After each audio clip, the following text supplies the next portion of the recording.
Assalomu alaykum qadrdonlar. Uy qurmoqchi bo'lganlarda hammasida eng muhim savollardan bittasi bu etajlari balandligi necha metr qilay degan savol turadi. Quyidagi videoni YouTube sahifamizga joylashtirganimizdan keyin ko'pchilikda har xil savollar bo'ldi. Negativlar juda ham ko'p bo'ldi. Men sizlar uchun imkon qadar vaqt ajratib o'sha videoni ikkinchi qismini olishga xudo xolasa harakat qilyapmiz. To'liqroq tushuntirib bermoqchiman bu masalada. Arxitektorlar yozda chillasida qishda qahratoni hisobini olib loyihalashtirishi kerak. Yoki nabarot, qishda chillasida yozda issig'i, jazirasini hisobini olib loyihalashtirishimiz kerak bo'ladi. Xuddi o'shanga o'xshab bu videomiz ham ayni sovuq paytda, ayni kommunal to'lovlar oshgan paytda demak kanalimizga joylashtirdik va o'shanda hammada har xil fikrlar ko'paydi. Endi men sizlarga o'sha uylari, xonalarda balandligi qanaqa bo'lishi kerak, shu haqida sal to'liqroq yoritib bermoqchiman. Sababi xonani bilamizki, qancha baland qilsak, shunchalik kommunal to'lovlar, isitish, sovutish masalasi qiyinroq bo'ladi. Sizlarga eng minimal balandlik bilan eng maksimal balandliklarni o'zimiz qilgan proyektlarning misolida hozir demak ko'rsatib ketaman. E'tibor berasizlar. Mana ikkita loyihani ochib tayyorlab qo'yganmiz.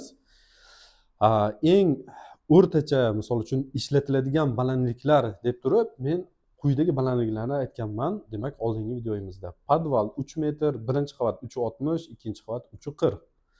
Endi undan ham balandi bor ekanmizda loyihamizda podval 3.5 metr, birinchi qavat 4.30 e'tibor berasizlar, ikkinchi qavat 4 metr plus mansarda ham bo'lgan.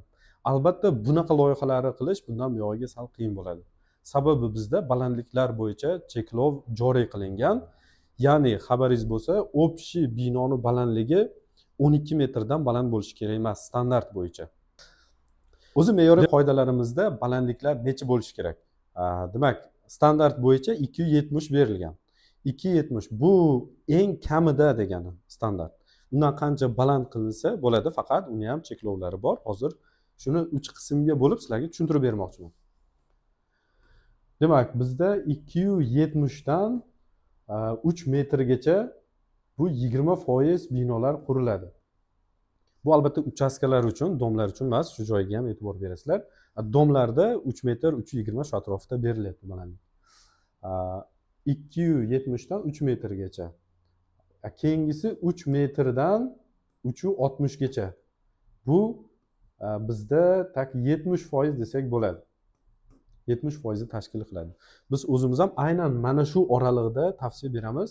Demak, binolarimizni, xonalarimizni balandligini. Bu nimaga buni oralig'ida deyamiz? Sababi xonalarda eniga, ya'ni uchastkani qancha maydonga tushishiga qarab turib, demak, xonaning enidan, proporsiyadan kelib chiqib, orasida demak tavsiya qilinadi. Keyingisi 10% desak bo'ladi buni. Sababi bu 360 dan o'sha yuqorisi. 360 dan yuqorisi nisbatan umumiy olganda ba'zi holatlarda 4 metr, mana qurilgan binoyimizni aytaman, 4.30 bo'lgan bu. O'sha bundan buyog'iga bunaqa balandliklar ozgincha qiyinroq bo'ladi. Sabab umumiy binoni balandligi 12 metrdan oshib ketishi kerak emas standart bo'yicha. Va yana bitta cheklovni shu joyda eslatib o'taman sizlarga. Общий o'sha qurilish maydoni kvadrati 500 kvadratdan oshishi kerak emas loyihalarda. Demak, buni ham nazarda tutishimiz kerak. Albatta bu xonani kvadrati bo'yicha xudo xolasa alohida bitta video tayyorlaymiz. Umuman etajlari balandligi bo'yicha taxminan tushunchaga ega bo'ldik degan umiddaman.